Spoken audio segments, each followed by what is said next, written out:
Hello everyone, welcome to yet another video from Dive Talk. My name is Gus. Hi there, I'm Woody. And today we have a different kind of video. Typically when we do these cave diver react videos, we like to, at least for one of us, if not both of us, to be kind of misinformed or see this for the first time. Because we want to grab that authentic first time reaction from one of us. Yep. And we've done videos where none of us have seen the video before, or at least one of us hasn't seen the video before.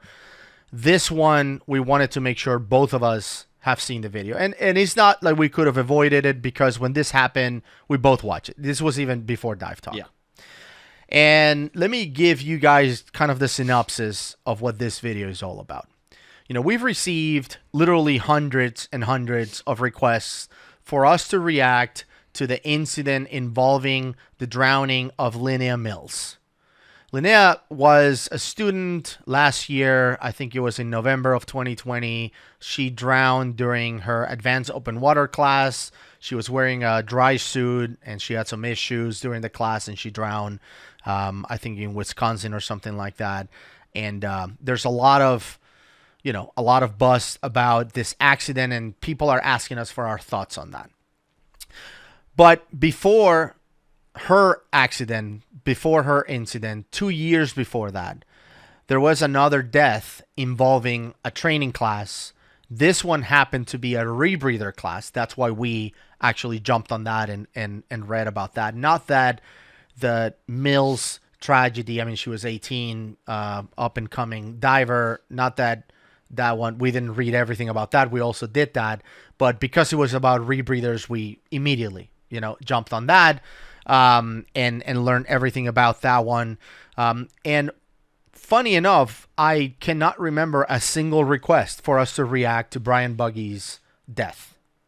I don't know if a lot of people don't know about this, but because of the lack of content out there about his death, because we feel that you can learn so much about it as well, and because Jim also from Discovery Divers Tokyo has done a good job bringing all of the facts, and he even contacted the family of Lynnea to get all the facts about her and about her death, the investigation and all of that.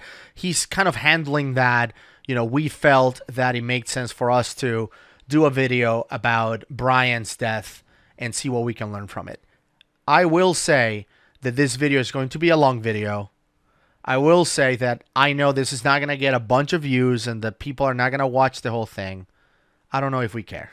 I'm also going to say that for sure, we are prepared, as Gus said. We have written down notes and we are going to pause a lot. Yeah. Because this is a learning video for anybody that is either considering taking closed circuit rebreather diving or already certified, because complacency can kill as well. So go for it, Gus, and be prepared for us to stop a lot right up front. So there's a whole documentary that was made about this incident. It's called If Only. And the name of the documentary is because there were a lot of different factors that you can basically say that if only that didn't happen, then Brian would be alive today. There were several things that went overlooked that contributed to his death. And I think the name of the documentary is very fitting to the incident and what happened. And I'm just, the documentary is about 40 minutes long or something. I didn't want for us to react to the whole thing. I want you guys to go watch the whole thing and do that. So what I did is I took an abbreviated version of the documentary for us to talk about the incident, give you our thoughts on that. But I do want you guys to go watch it. It's available for free on Vimeo and on the website. I will put the links on the description below. Please go ahead and watch it so you can get the entire story. But I'm going to do my best to kind of condense the story super quick. And you, Woody, you can add whatever you feel like adding. But anyway, Brian Buggy was an officer in the U.S. Navy. And I don't know if this happens in other countries or not, but here in the U.S., when you serve for the Army or the Navy or the Air Force, one of our branches, you basically get, some credits or some money basically to go to college. It's called a VA bill, or you get, basically you get hooked up with a scholarship to go and, learn a craft or become, get a degree of some kind. In some cases, you can leverage those that credit, that scholarship, to get to become a pro in diving, to become a DM or an instructor or whatever it is. Some companies, some dive shops out there found a way to use that VA money, the Veteran Affairs, that's what VA stands for, bill, and leverage those credits to not only give you the training, but also the equipment. And in some cases, that equipment, depending on the path, includes rebreathers, includes DPVs, includes, depending on which path you go. If you want to be a commercial diver, like hard hat, welder, and stuff like that, there are schools for that. If you want to be an instructor, there are schools for that. If you want to be a rebreather instructor, there are schools for that, and so on. So Brian was an officer in the Navy. He says, I really want to be a diver. I want to make this my career. He goes to a shop in Hawaii where he was stationed and says, I want to be a rebreather instructor. Take me through the path. He starts working with a company, doesn't matter what name. That's, you can find that out again on the documentary. We're not going to start naming names of instructors and all of that. That's not what this video is about. He goes, signs up for it, and he starts his class to become a rebreather instructor or a professional, a dive professional. And they start having a bunch of issues. Apparently, there's a bunch of tension between the instructor and the shop, and the schedules don't start. There's a lot of tension, right? And he was very frustrated. Of course, he's coming from the military where stuff kind of gets done on time and there's orders and expectations.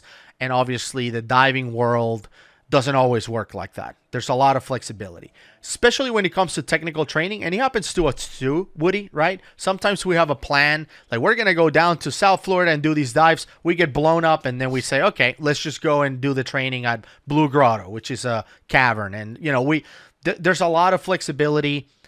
And in some cases, when there's no option B or C, you might not be able to do the training. So you have to move things around and cancel whatever. Brian, it appears in the documentary, he was very frustrated with the process.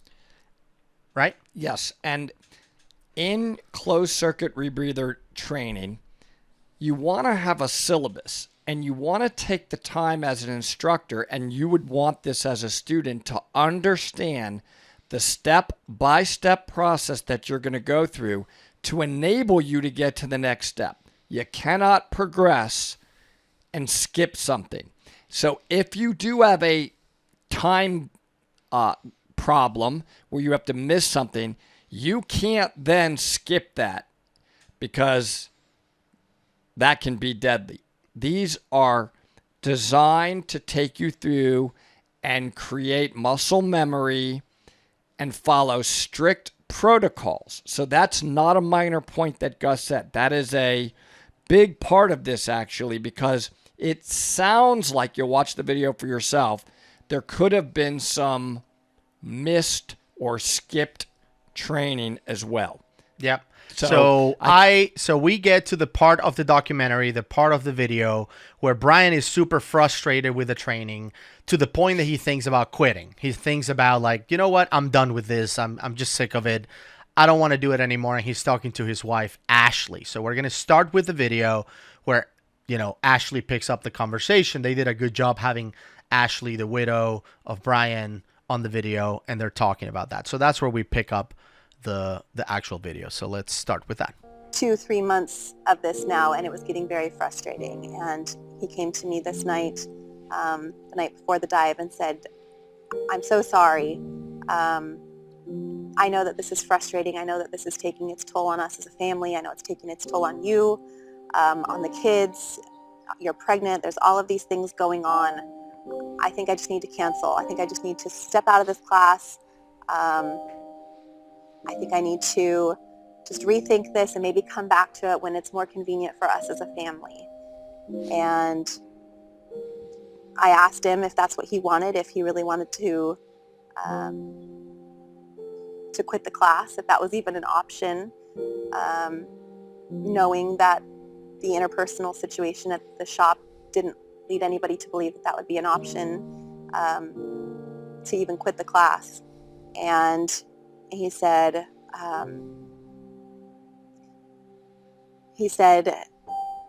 yeah, this is really hard on you guys. This is really hard on us as a family.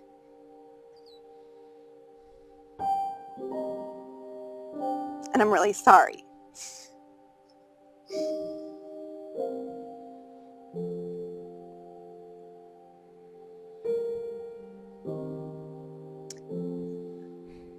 And I looked him in the eyes and I told him to just do it.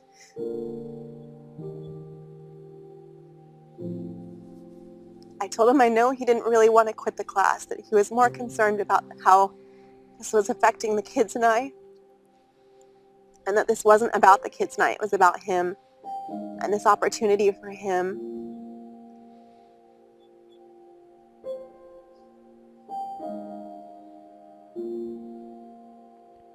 And that he just needed to power through, that we would be fine, we would figure it out, and that he just needed to power through this class. This was the last class, the last dive that he needed to do to finish this class.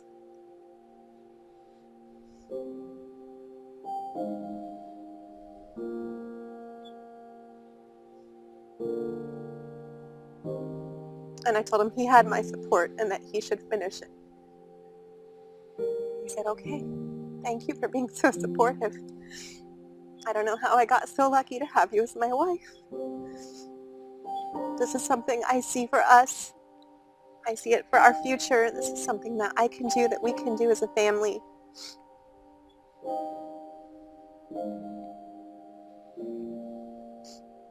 And the next morning, he left for that dive and he didn't come home. It is now the 20th of May, the day... All right, so I wanted to stop here for a second because the reason why I chose to leave Ashley's, Miss Buggy's testimony in there instead of just starting here is because, and I don't know if she's ever going to watch this video or not, but if she ever does, I feel like it's important for her to know that she should not feel like she caused this, so she's responsible for this. You know, for me, when I took my rebreather training at multiple times, I mean, I openly admit that I felt like I made a mistake, that I wasted my money, that I was never going to be a rebreather diver, because you literally have to learn how to dive again. And everything seems too complicated. I mean, we're going through this again right now with another one of your students, Woody. That as soon as, I mean, and you don't have to name any names or anything, but you were going through a class and you started talking about Po2s and all of this. And this guy is an expert diver, let's just say open circuit. And he's like, this is just too much stuff, too complicated. It all sounds like a lot. And it makes you kind of want to quit. Or maybe not want to quit, but it makes you doubt if this is for you. For sure. It makes you like, maybe I should just keep diving open circuit. And sometimes you do need that support. You do need somebody to help you. And it happened too with Megan. And I don't think that she cares that we say this. Megan is one of our fellow rebreather divers. She's awesome. She's a marine biologist. Right now she's in the middle of the Caribbean doing some marine biology stuff. I was assisting with Woody. Woody was her instructor on her class, and she came to me and it was the same thing. She was already an instructor, an open circuit instructor, and she came to me and she's like, I don't know if this is for me. I'm struggling. And I'm like, Megan, I felt exactly the same way you feel. You have to trust me. You have to push through. I know it's frustrating. I know it feels like a lot. Trust me. Just go on the next dive. Let's finish this thing. It will feel like night and day. 2 days later, on the last dive of her class, certification class, she was loving life in West Palm Beach, and she's now an awesome rebreather diver. So I don't know if Ashley will ever see this, but I would love for her to know that her support to Brian at that time, telling him, you have my support, go and finish, go knock out this dive, you'll do great, was the right thing. She should never feel guilty about that. Very well said. What I want to say to Ashley, I have nothing to add to that commentary. That is perfect. I want to thank her because can you imagine how hard it would be to be willing to make a documentary like this?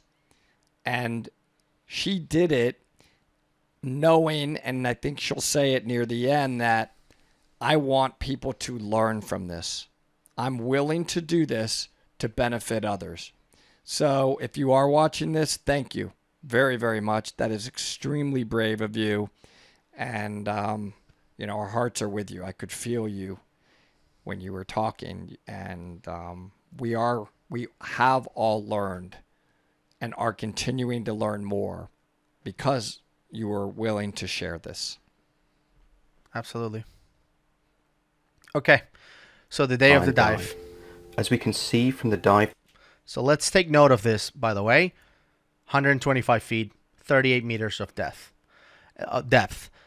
And the reason why this is important is because there's a whole lot of conversation about mixes. We have the right mix of gas, They're not going super deep.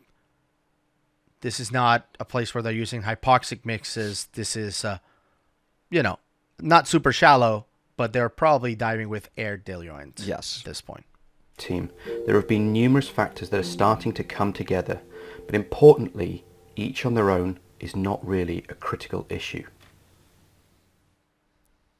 So when we got in the next morning, we had already, during our planning on Thursday, when we got in on Saturday morning, we had already done our planning to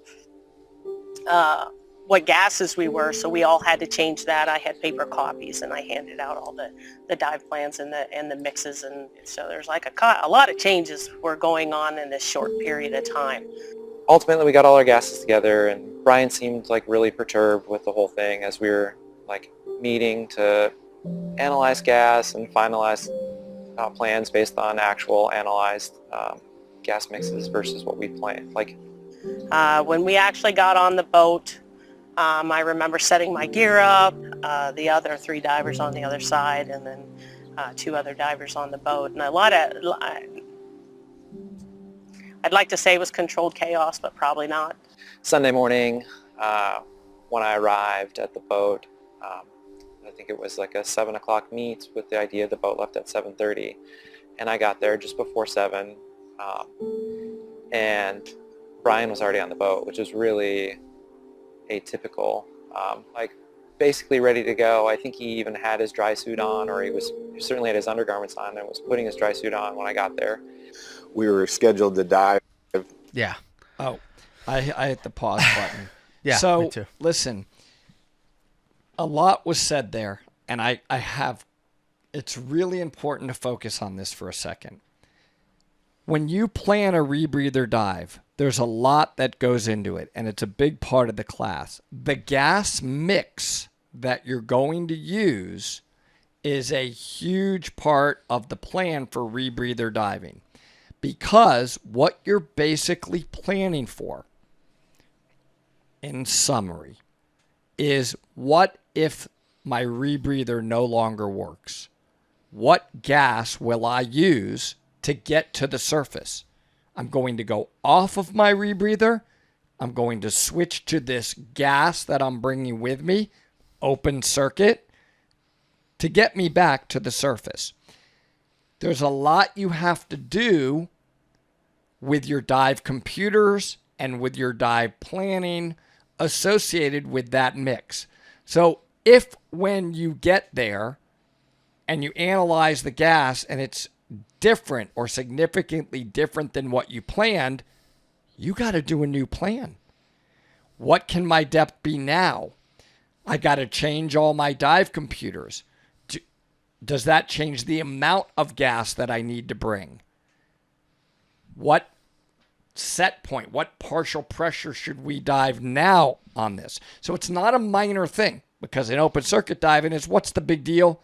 It's a little bit different. Like if you're nitrox divers and it's a 33 versus a 32, it's really not that big of a deal, right? Right. It's a very big deal. It's a cascading effect when your gas mixes are different on a rebreather, because you're planning for problems. Also, sounds like there's a lot going on, and it sounds like to me this guy was one of those that, I'm going to get there early, I'm going to get my gear on board, I'm going to get my dry suit on, and he's brand new. So when you're brand new in rebreather diving, it's already a bit overwhelming because of like what Gus said. There's a lot of new stuff.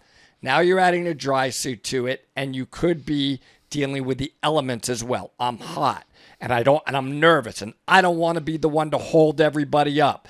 I'm not going to be the one that holds everybody back, so I'm going to rush and get things done as quickly as possible. Could be a student's initial reaction. Don't let that be your reaction. If you need more time and people are bothering you when you're setting up your gear and you're not ready and you haven't gone through your checks, guess what? They'll wait. Make them wait. Do not rush this process. So we'll see what that sets up here as the video continues. I'll hit the continue button. Yep. On the Sea Tiger, and it was a morning dive, and we met at the marina in Kiawala Basin, and we loaded the boat with our gear, and we got everything ready, and we departed the harbor. The instructor's attitude and the way he had been doing things wasn't as, like my first instructor was very inactive, not so much controlling, but in the game and talking to us, and had more of a factor of, hey, this is my game and this is how we're doing it, and these are the things that need to be expected. And this was another planned stop for me.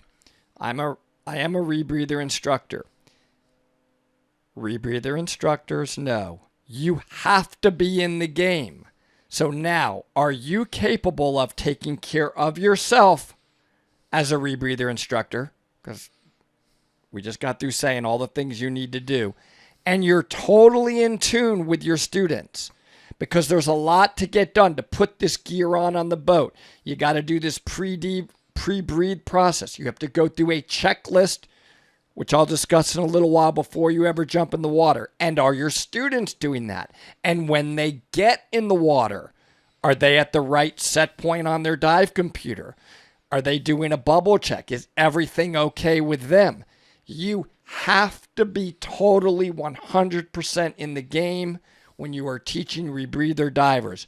Until they get over that hump of, I regret this, it's more trouble than it's worth, to, I would way rather be on a rebreather. Yep. As Gus and many of my students felt when they were going through the training, and as I felt when I was becoming a rebreather diver.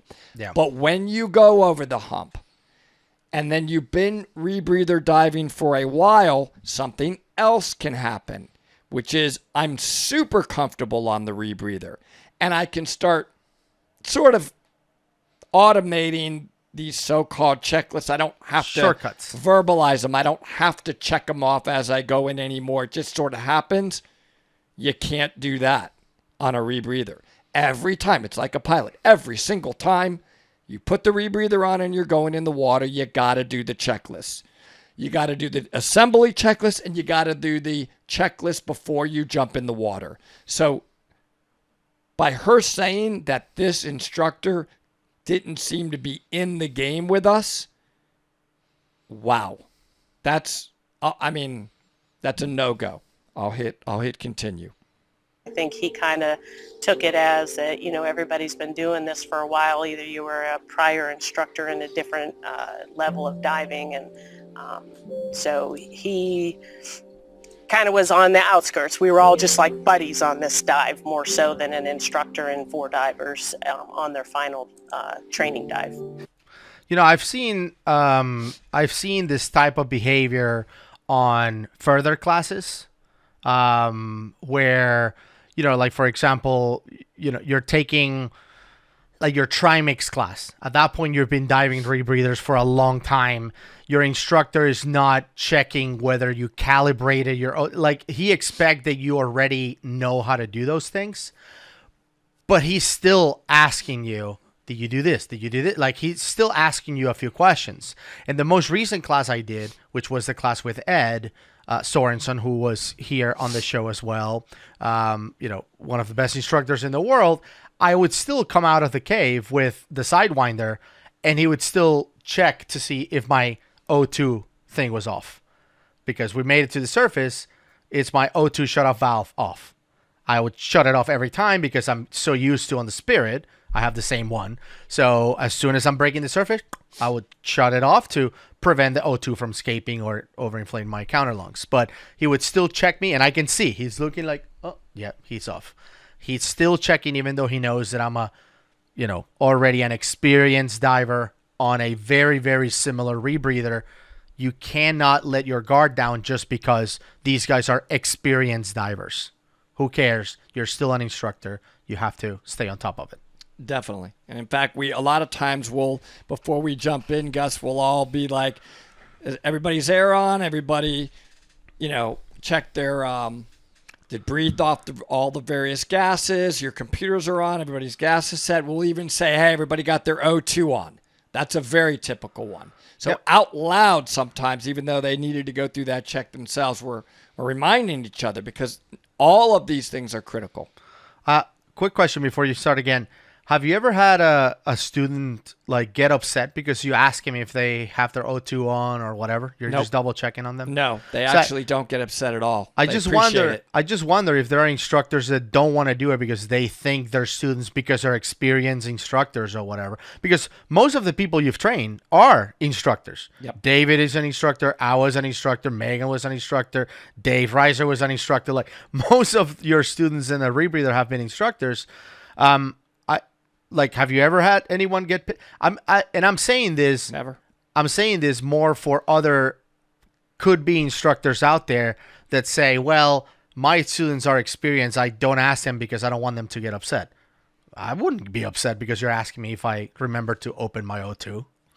Because Absolutely. You can probably catch it. I'll be like, "Oh, you know what? I didn't. Let me open it." And I think there's an attitude in the tech industry that you are being trained to be independent, solo, take care of yourself diver. Yeah. And there is some truth to that, but it doesn't, but so what?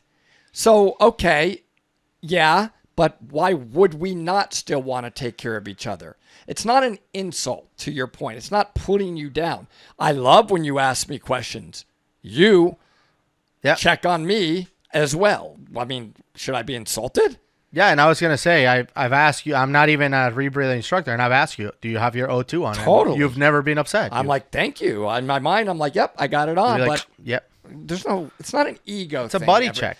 I mean, so, yeah. Yeah. All right, let's open this up now. Here we go. Like I was putting on my wetsuit and other divers were getting ready. Brian made a comment like, hey, let's go guys. The dry suit clock is ticking because it was warm. It's, May in Hawaii. Let's talk about the dry suit clock because a lot of people are non-divers. So here's the way it works. So for those of you who are non-divers or perhaps don't know a lot about dry suits and wetsuits and all of this, when we go diving, we really get to pick, two kind of protections to wear. One is a wetsuit and one is a dry suit. You can also dive with like a bathing suit or whatever, but let's just for simplicity keep it wet or dry. When you dive with a wetsuit, what you're wearing is a suit that basically lets water between your body and the suit itself, which is typically made of neoprene, and that water basically is not meant to escape. I mean, it can escape, but it tends to stay there. So what happens is your body heats up that water, and that water now stays warm between you and the suit, and that keeps you warm. But it's a wetsuit. There's water between your body and the suit. On a dry suit, you actually have seals around your wrist and around your neck, and no water is between your body and the suit. So now, because there's no water touching your body, you can actually dive. You can wear regular, undergarments or clothes, let's just say, between you and the suit, and that protects you from the coldness of the water. I'm not really sure why Brian was wearing a dry suit in Hawaii, although I know that there are divers out there that even if it's hot, they like to wear the dry suit because of the buoyancy, characteristics of it or whatever. They enjoy doing that. But the thing is that when you put a dry suit on, at least for me, when you put a dry suit on, he said the clock is ticking, it gets desperatingly hot in there. Like I put a dry suit on and I'm like, I become a different animal. I'm like, I need to get in the water immediately or I'm going to die. Like it's super, super hot. It's like putting an oven on. I just get super hot. And that's why, when we did those classes with Ed a few weeks ago, even though the water was kind of cold, it was like 68 degrees or whatever. I don't know what that is in Celsius. I dove wet because I knew that if I put the dry suit in the Florida heat, I was going to pass out. It was so hot out there. Yeah, I was dry. Yeah. But, yeah. But that's what they're talking about. That's what they're talking about, but that adds another level of complexity and adds another level of needing to rush. Yeah. Okay, let's keep going. Let's do it. So we sat down on the boat, and I was on one side of the boat, and Brian and John and Tim were on the other side of the boat with the instructor next to me. And we started gearing up, and Brian had a whole bunch of gear on with him, including his dry suit, and then he had a camera that he was taking in the water. And then on the way out, Yeah, the camera's going to come back. I had to comment on the camera. Yep. Listen, if you're in a class, don't bring a camera. Don't bring anything other than your gear. It takes a while. It took me a long time rebreather diving before I was comfortable to bring a camera along with me. That's another level of complexity. But who should have stopped that camera from being with him? The instructor. It's against standards. I don't think there's one dive agency out there that if this was even his final training dive, that he would have been allowed to take a camera during the class. That's right. Pretty sure that would be a no. got to the dive site. It's a short trip, maybe 8 minutes, something like that. He was doing the pre-breathe on his unit. And I think I did mine before we left. I don't remember exactly when I did it now, but... Let's talk about the pre-breathing. This is interesting. So the pre-breathing exercise, this has been instated by multiple agencies and even some manufacturers, where what you're trying to do is you're trying to find out if when you put in this absorbent or the sorb into the rebreather, if there's any breakage into it and you can get a CO2 hit, also known as hypercapnia, which is, it's a problem in a rebreather. So what they advise you is that before you're in the water, you get into the loop, into the rebreather, and pre-breathe it for like 5 minutes to see if you detect any problems. Now, here's the thing with pre-breathing. It has been proven time and time again that it doesn't work for what is intended to be, which is detecting hypercapnia. They have done experiments with this where they put people with like a straw through the sorb, like specifically letting thing through the sorb, and something like they took 35 divers and put in a channel through the sorb on purpose, and 20 people did their pre-breathe for 5 minutes and did not detect any issues whatsoever. So they went through their full pre-breathe. This thing is golden, with a straw through the sorb, and they couldn't detect any problems. And that's because they found out the hypercapnia tends to be an issue at depth. So like if you have a channel through the sorb, you will find out later on, not at the surface. So it's useless for that. However, the pre-breathing is really good to find other problems. I like the way Ed Sorensen does pre-breathing. He does it, but the way he does it is to confirm two things. One, that your computer is reading the O2. So he does a pre-breathing in pure O2 at the surface to make sure that you get to like 0.98 or 98%, oxygen. And then he does a flush and pre-breathes it down to your dill, which in our case, we were using 32% nitrox. So you can see 0.32 on the computer. So it's detecting your dill correctly and your oxygen correctly. So he pre-breathes it down and up. Perfect. It's detecting the two gases that I'm supposed to have correctly. That's how he does it. 3 breaths down, 3 breaths up, done. That's pre-breathing. Yeah, I mean at depth, the CO2 buildup, it's exponentially worth, right? Because you have a higher partial pressure of carbon dioxide in your body, so it's multiplied effect. On the surface here, you may be getting a little bit of CO2, but it's not enough to really affect you.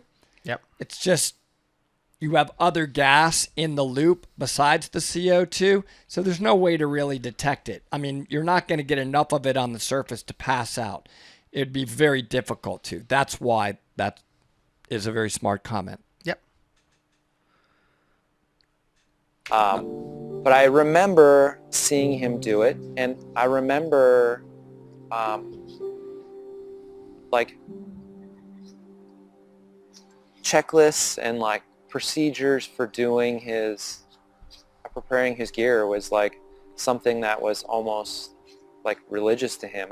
It wasn't atypical for me to see him do it. I mean, it was never something that we explicitly talked about. Like, did you do your checklist? Like, I'd see him do it. I knew he was doing it. And if he was doing part of it, I knew that that had to have meant he did all of it. So I want to stop it here. I want you guys to really quickly hear about the checklist that we use before we jump in the water.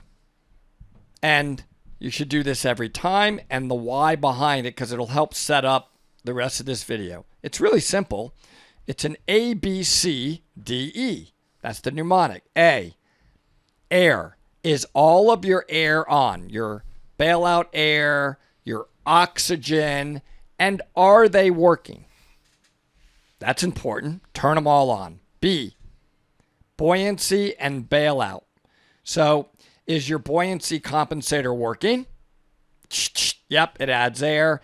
And again, is your bailout gas breathable? Is it a breathable gas, and do the regulators attached to it work?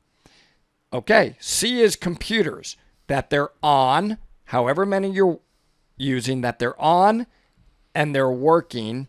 And set up correctly. And to set up CC, with the not to bail out. Set up for the right gas, and the display is the D. They're displaying the right gas. They're displaying that you are on a breathable partial pressure. Okay, all of that's done. And then E is everything else. All your other equipment is set up, it's attached, and you're ready to go. If you go through that A, B, C, D, E every time, and all of those things pass, you're in pretty good situation. Remember, I said, is your oxygen on, and is your computer set up in the right mode? Those are really critical as it pertains to this video. Yep. Let's keep going. I am pretty meticulous type person, and I don't like to feel rushed, so I take my time, and typically I found that that was meaning that I was the last one in the water every time, and sometimes they might even be waiting for me to get in. But I found that I didn't want to rush because there's so many things involved in a rebreather that if you rush, you could miss something, and it can be a problem. Brian was the first one off of the boat. He got off of the boat. Did you see the comment on the bottom? The comment on the bottom of the video said it's not a good idea to have your students enter the water before the instructor. I want to set this up because Brian's a student. Yep. And he was the first one in the water. There was no instructor in the water. Anybody out there that's an instructor knows you can't have divers in the water in a class for the most part, unless you're in the water with them. If the class requires direct supervision, which I will tell you, closed circuit rebreather instructors, direct supervision is required. Very, very important point. That's why they put that highlight at the bottom there. The instructor followed him off of the boat. And I remember as I was gearing up, seeing Brian respond to the instructor asked him if there was much current, and he said a little bit. And then someone asked him if he wanted his camera, and he said no, not yet. And Brian and I had talked about it either the night before or 2 nights before. He had asked me if I was going to bring my camera, and I said no. I had pretty strong feelings against having a camera while we were in a training environment. And he said, well, it's a dive site we've been to. In fact, we had just dove there 3 or 4 days before that, at night even.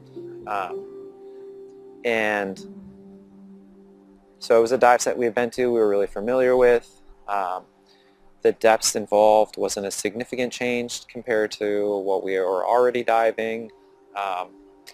So he just felt like it wasn't a big deal to have the camera. And on top of it, he was the marketing manager or something to that effect at the dive shop. And so I think he felt some pressure to generate media, although I don't think that there was any pressure to explicitly generate media from that dive.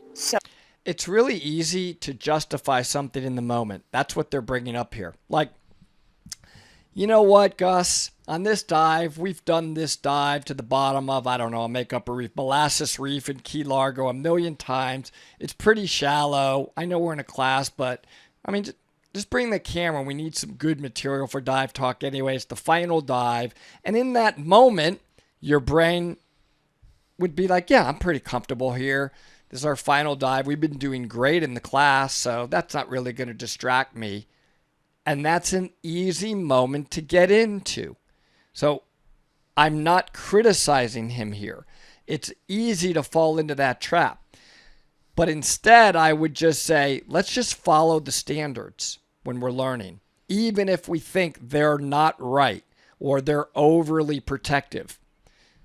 Maybe they are, but maybe they're not. It's not worth the risk. I get that in the moment it seemed like it's not a big deal, but it really is when you're dealing with this level of complexity. With all of the anxiety that I was having and going on, there's an expectation that, you know, your instructor knows these things, that your other students who are also professionals know these things. And, you know, maybe it was just me, and kind of like speaking out and saying, hey, are we really doing this right? Probably wasn't the right forum for me to do it.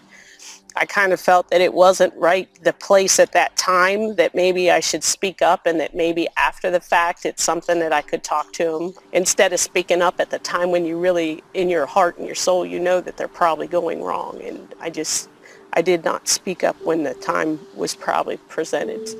You ever have that, Gus, where you're thinking, you're sitting there and you're like, man, I don't think this is right, and I want to say something? You may have had it with me at times. You may, where I'm in teaching, and you usually do speak up.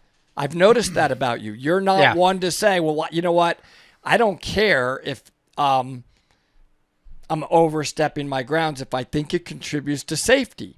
And I'm usually like, yeah, thank you for saying that, or this helped. Because there's a lot to think about. And that's a really good point they're bringing up in the video. That, I forget how they worded it, authority, insecurity, or something like that on the bottom it said, is can stop you from saying something that may save somebody's life. Yeah. And then after the instructor, Tim, got in, and it was kind of like a current, and Tim kind of grabbed a hold of the tagline. So he was back behind the boat with the current, and when I went in, I went immediately to the side of the boat. Because of the current, as I was putting one cylinder on, I'm drifting down the tagline, and I reached the end of it, so I pull myself back up to the boat and get the other one. I thought the current was pretty strong. I mean, certainly not the strongest current that I've ever dove in, and certainly not as strong as some places in the world that are really known for strong current. The only thing I want to add on this is that I say this all the time. Instructors, the current for you in a very comfortable dive gear configuration, namely a rebreather, isn't going to feel like the current for somebody that's a student on new gear. For them, it's gonna add to their level of nervousness, and now they're gonna start potentially just focusing on that, the current, and potentially forget something else. It's about the time that I was ready to go and was just about to stand up, I heard the instructor yelling that we needed to get the boat over to him. At this point here, looking at the data from the rebreather controller, you can see that the oxygen levels within the breathing loop are down below levels that are life-sustaining, and it appears that Brian has passed out due to hypoxia and is now sinking. I think we both were about to hit pause. Yeah. If you want to comment, go ahead. I certainly have a comment here. Yeah. So I actually pulled this up because they have provided this information actually on their website, on the If Only website. And Divesoft, the company that makes the rebreather that Brian was diving, provided the information from the incident. So, you know, I follow the timeline, which is when it happened. So it's 7 a.m. or whatnot. So you can see at 7:36, it connected to, you know, the left handset. So the computer basically, right?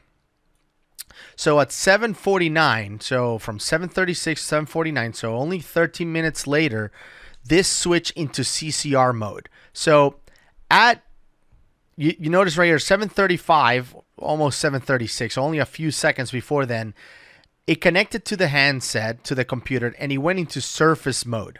All right. ECCRs are electronic rebreathers.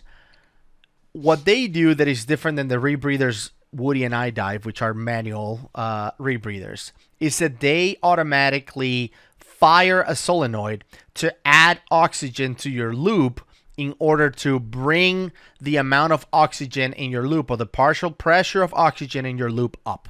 Okay? The problem with that is that you want your partial pressure, your set point, typically you want it around 1.2, which at the surface is impossible to get. The highest you can get is like, let's say it's 1.0, but that's even impossible. Typically you get 0.98 or something like that. So you don't want your solenoid to be constantly firing and adding O2 to it. So what they do is they add in the Divesoft is not the only rebreather that does this. Other ECCRs do this as well. They have a surface mode that says if you're at the surface, you're not diving, don't add any O2. Don't fire up and add any O2 into the loop. However, that mode is meant to be disabled before you start a dive, right? Before you start a dive, you're supposed to disable it so that the rebreather starts adding oxygen into your loop so you can breathe.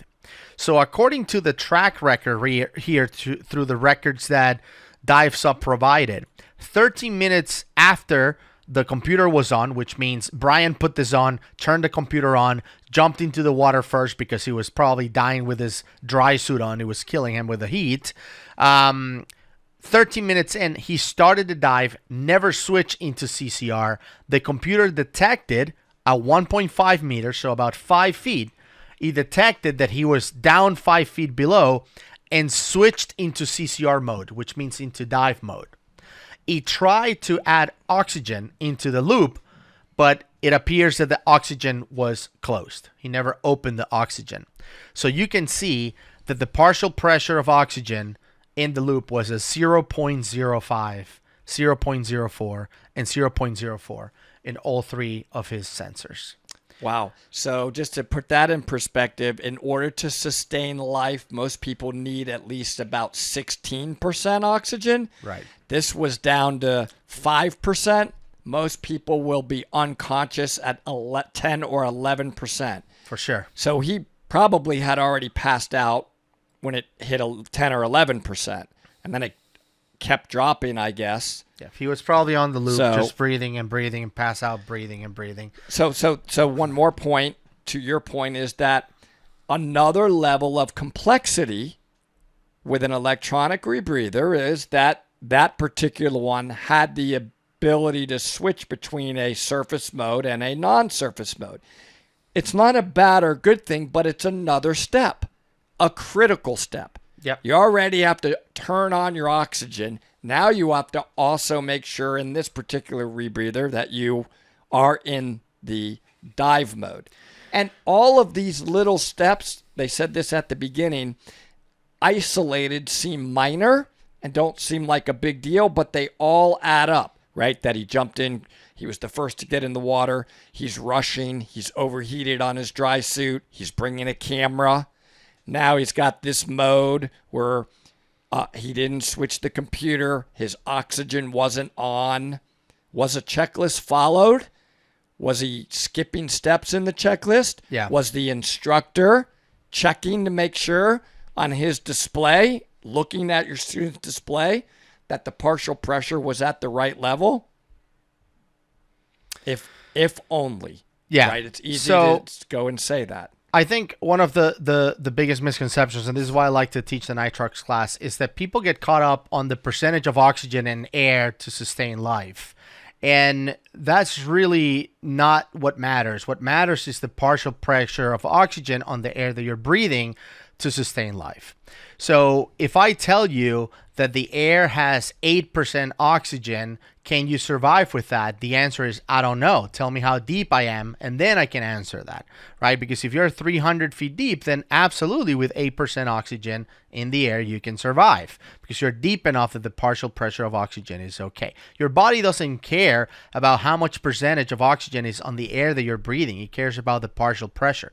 That's why that video we did a few weeks ago talking about how deep can humans dive talked about how the deepest dives were registered with air that was 1% oxygen, which is bananas. And people were able to breathe with that. So just to keep it simple, the partial pressure that you want to maintain is between 1.6 and 0.16. Let's just keep it simple like that, okay? And we have talked about the rules of cave diving ad nauseum in this channel. We've talked about many times what are the 5 golden rules of cave diving. But we haven't really talked a whole lot about what are the rules of rebreather diving, right? And if there is one golden rule of rebreather diving is Know your partial pressure of your oxygen. always know your PO2. Always know your PO2. That is rule number 1, the most important thing. And the reason why I say this is because, yes, you have to hit a switch to go into dive mode. Yes, you didn't have your O2 off and all of that. But if Brian knew his PO2, he could have bailed out. He could have pulled the loop out of his mouth and just breathed the air. He could have done a lot of things if only he knew his PO2. And one other thing, because I'm going to demonstrate it in a minute, is that your dive computer is blinking all red. It displays your partial pressure 3 different times because it wants 3 sensors to independently read it. That's how important it is. And when it drops below, I actually think it may be 0.4. I think it's 0.39. Yeah, once it hits 0.39, 0.39, it's red. And you actually have to hit a button that says confirm. Yep. I confirm that I know my partial pressure is low. It makes you hit that button or it just keeps a big red warning signal up there. Yeah. I tell people never to drop below 21, normal Air in the surface, yep. right? And typically I want them to enter the water at 0.7, and as they go down, as Gus perfectly stated, it's going to rise.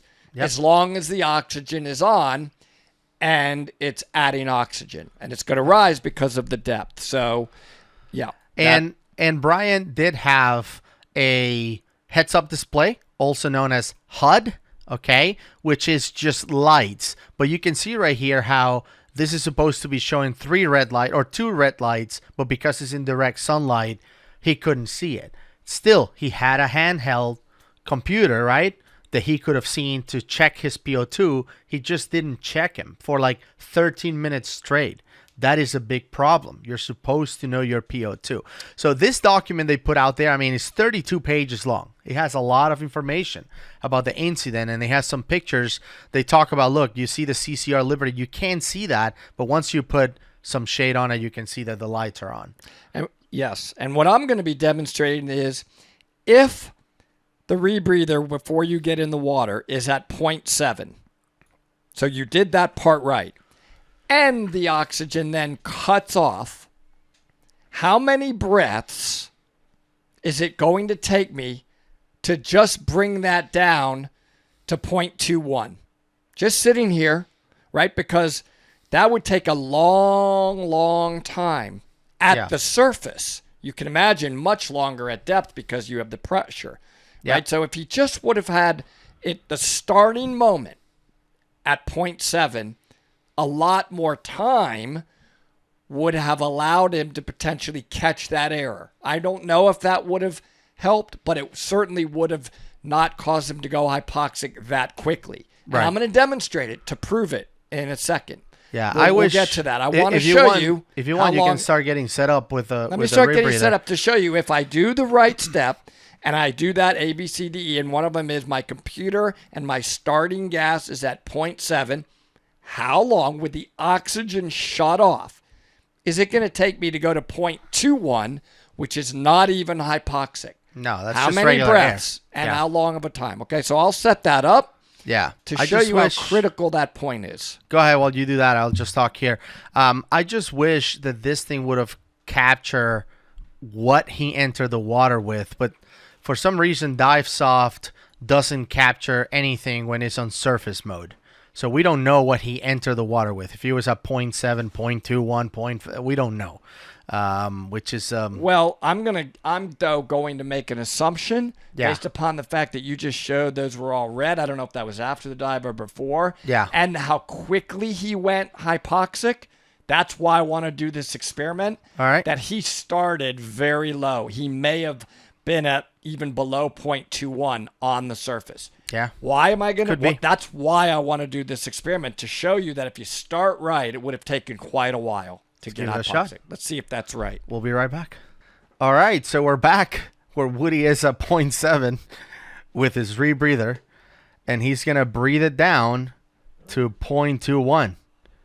So once again, as I mentioned before, 0.16 sustains life. So he's going to do 0.21. We're not going to get close to hypoxic. So he's at 0.65 right now. How many breaths you have so far? 5. All right.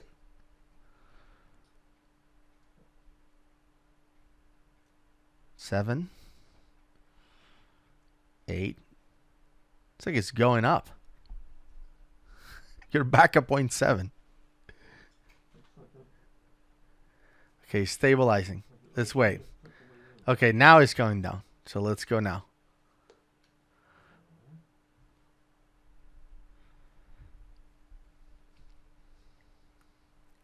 All right, so 65 now, 0.65. I don't know if they can see the screen.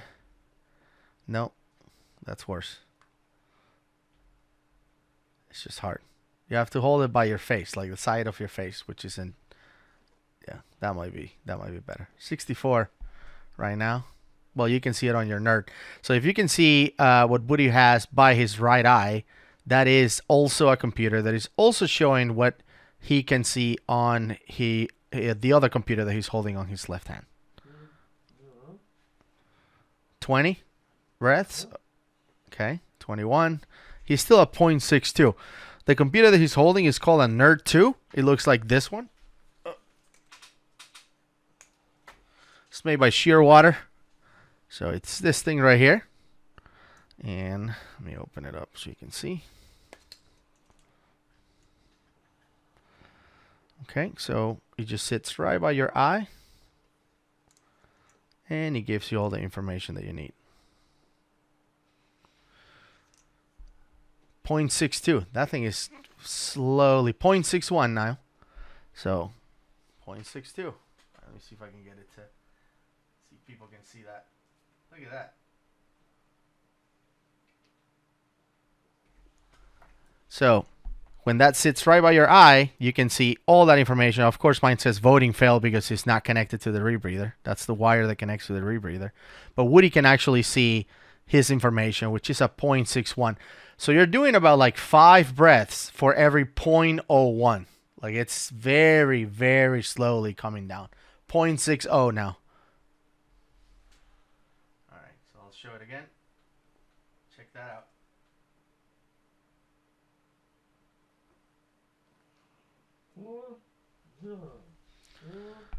40 breaths to go to 0.60. So from 0.70 to 0.60, 40 breaths. So we can extrapolate that, I think, to get all the way down. So you can end the demonstration.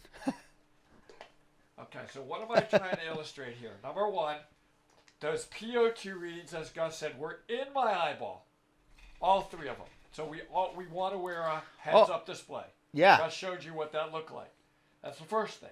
The second thing is I shut off my O2.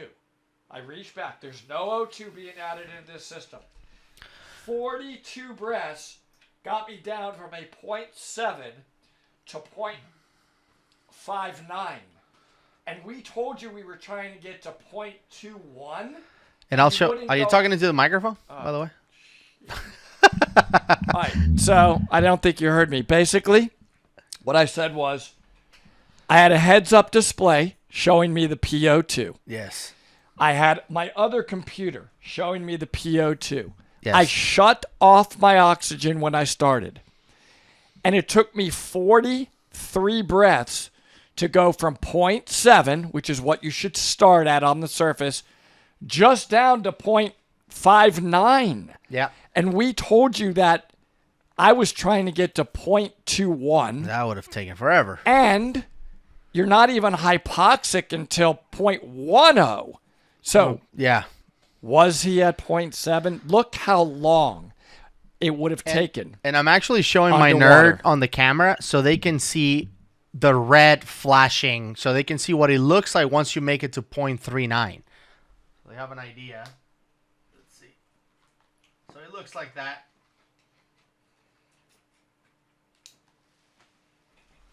So that red that you saw flashing starts showing at 0.39, just telling you that you are getting low and that you should add oxygen. So, of course, Brian didn't have a Nerd 2. Woody and I dive with it because we get to see it right in our eye. But he had lights that did kind of the same. They flash red. What the accident report says is that the lights probably weren't strong enough to show that information because he was in direct sunlight or something like that. But, who knows? This thing, the Nerd 2 really helps because, it has that hood that protects from the sun. So that's really, really useful. So, Woody gets back on the seat with headphones and all of that and get back to talking. We just wanted to illustrate that. So again, if we do that on average, 40 breaths for every 0.1 that comes down. So if he entered the water at, 0.17, let's just say, to get hypoxic, he breathes like 40 times without checking ever. Maybe PO2. more. Maybe he breathes heavier and deeper. Yeah. Maybe he's leaking air out of his nose, so it's not as pure. So even given the benefit of the doubt, cut it in half. 20 breaths to dilute just 0.10. I hope everybody understands why we're doing this. We're saying that he would have had a lot more time if he simply would have started at the right partial pressure. Even if the oxygen was off, even if it wasn't adding O2 anymore, he maybe would have had more time to notice, oh man, whoa, wow, this thing's blinking at me. Or the instructor at that point certainly was in the water. Maybe he would have seen it blinking. Yeah. So you see how that initial critical step cascaded all the way down to give him no time. Nobody else was in the water. He's hypoxic right away. He had to start almost hypoxic, in my opinion. Yeah. That's why I wanted to illustrate this. Yeah. Got off of the mooring on the Sea Tiger and made our way as quickly as we could to who I didn't know at the time was Brian. The instructor, as soon as we got close, said that, get your fins on, I need some help, in the water. So I quickly put my fins on and jumped in the water and swam to the instructor and the other diver, which I quickly learned that it was Brian.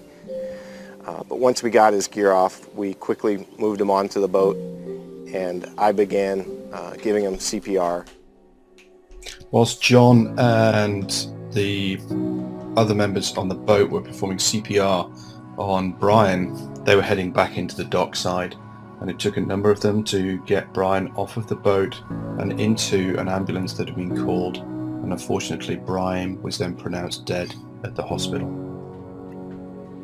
In Brian's case, we know he became hypoxic. Why? His oxygen cylinder wasn't turned back on, and his handset was set to surface mode. He was task-loaded and distracted. Why? Internal pressure to capture footage of the class on his new camera. Family and self-pressures to finish the course and be done with it. physiological factors of sitting in a dry suit in the hot Hawaiian sun, and the need to be in the water first. His instructor not alert to the fact his checks hadn't been completed properly, and no system of buddy checks. Perceived time pressures and frustrations. Not letting the team down to keep things moving along. Classroom training in which he was taught to turn his O2 off during boat rides to preserve gas. And so the list goes on. Okay. So this one, I think we're probably going to disagree. I agree that he was task loaded. I agree with that. But I disagree with some of the things that they are saying are contributing to his task loading. Like the whole thing about family pressure for him to finish and all of that. I don't know how you feel, but I feel like when I'm diving, I forget about all my problems at work, my family, money, like everything goes away, and all I can focus on is the dive. I think that the camera thing could have been an issue. I think that the dry suit thing was an issue until he hit the water. Once you hit the water, you feel fine. And I mean, we saw it, right? When we got a JB and you had the dry, as soon as you hit the water, it's like, I'm like a new person. That problem is out the window. Like you don't worry about that anymore. She's talking about like the timeline. It took too long for the class or whatever. He wasn't thinking about that, in my opinion. Just as a diver, yes, like the class is a pain. Like you saw it with your dry suit. Your dry suit took how long for you to get it? Like 1,000,000 years, right? Because of the pandemic, it took forever. Once you got it, how much do you think about how long it took for you to get it? Right. 0. Like you got it, you're like, it fits perfect. It's awesome. Like that's all you care about. Like I just feel like some of these issues, once you're in the dive, they go out the window and you don't think about them anymore. I don't know if those are contributors. Like she's talking, it's like, well, the pressure from the team or whatever. I'm not really sure if that's a thing that you think about as a diver or that contributed to it. I just think it was just what she said at the beginning. The rebreather was set to surface mode. It was never swapped from that. And the O2 was off. He missed that detail. He never checked his PO2. He forgot to do that, and he paid for it. My response is that I don't know. Yeah. What I don't know is that I don't know how long it's been before he was doing his previous training dive. I don't know if they waited a month. Now he's just getting back in the water. I don't know how many dry suit dives he's had. I don't know if he's ever carried a camera before with his rebreather. I don't know the instructor. There's so many I don't knows that your point is the facts are this is what happened. He didn't have his PO2 set properly at the surface. He didn't have his O2 on. The computer was on surface mode.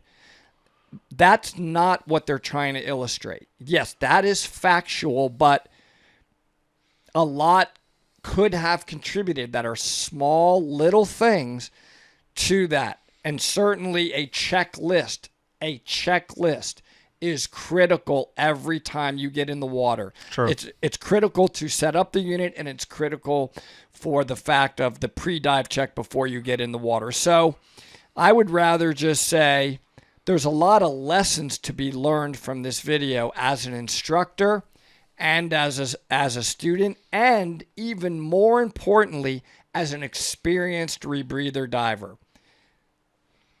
Because if you do these things, and you just simple as I was at a 0.7 when I started, it took me 43 breaths sitting here just to go to a 0.6. I would have needed how many more breaths before Gus, you, or somebody else I'm diving with would have looked at my computer and pointed to it like, hey, what's going on? Or certainly maybe me. I mean, I've got a HUD blinking in my eye for, another 10 minutes? Yeah. Saying I'm dropping? Right. So time, you gain a rebreather gives you time to deal with problems if there's not a problem before you jump in the water. For sure. Don't start with a problem. Yep. Any single one of these on their own are not typically a grave error, but when happening in succession and without a safe environment to learn in, we now know they can have fatal consequences. Mm-hmm. So hindsight makes things so much easier to spot failures that should have or could have been corrected. Brian should not have entered the water with his equipment configured in the way he did. The instructor should have delivered a more effective class in terms of content and schedule. The dive team should have been able to speak up about their concerns. The pressures that the team were under shouldn't have been there. The problem with these counterfactuals is that they tell a story which did not exist. Sidney Dekker, a world-class expert on human error and just culture, describes hindsight as analogous to being in a tube or a tunnel with multiple branches. Those inside can only see the inside of the tube and cannot see the end, but those outside who are looking in, informed by hindsight, can see which paths end up in success and which end up in disaster. It would be easy to identify critical factors which led to Brian's death, like the oxygen not being turned back on, the number of units and number of hours on the unit being less than the standards required, the standards themselves not being easily understood or accessible, the rebreather configuration not being standard, that a checklist wasn't executed properly, that the instructor was not paying the right amount of attention to the task at hand. One thing I do want to comment, it was in one of my notes, when he made that comment, I wrote it down, is that I want to defend the dive industry for a second. I actually don't agree. I love what he's been saying so far. I didn't interrupt, except for one point. I actually think the standards, at least for the agencies that I've taught rebreather diving on, which is 2, which happens to be IAN, TD, and PADI, are excellent and do, in fact, have extremely good information and require and mandate a lot of skills to prevent these types of things. The dive industry does a great job of sort of self-policing so that we don't need outside interference, government policing us. We are really, really good about writing strict standards, especially in these technical dive classes. I agree with you. But the other factors that he mentioned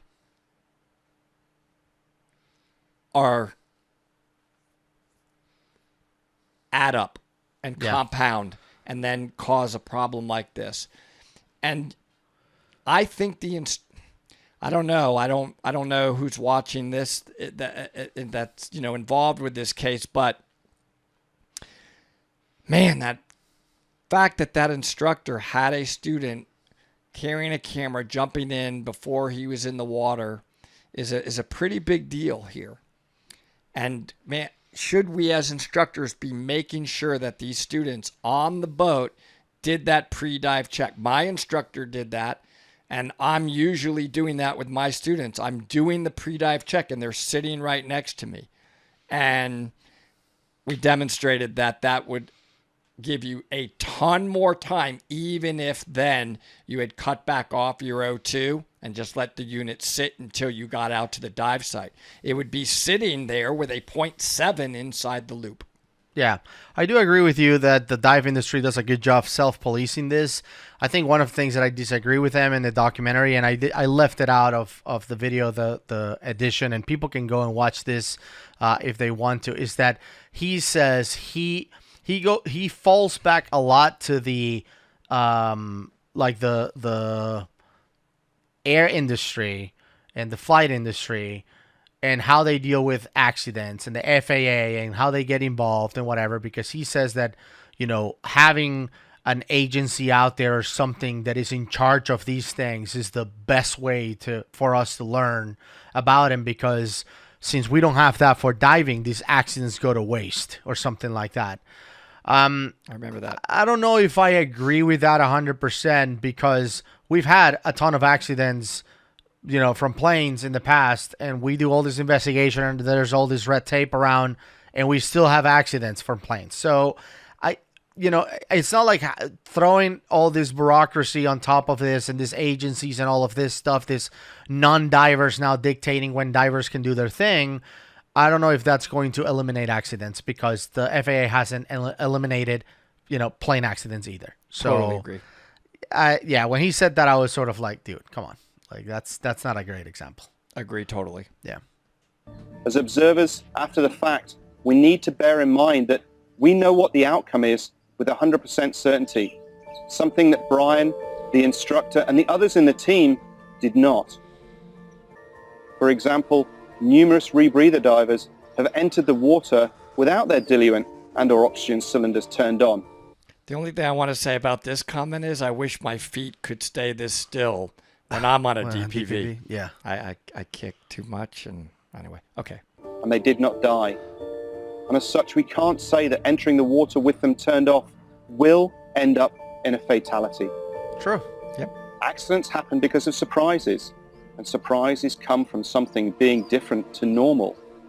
If we want to understand how diving accidents and near misses occur, we need to look at what normal diving looks like and the deviations from that, not just the deviations from the rules and the standards which should have been applied.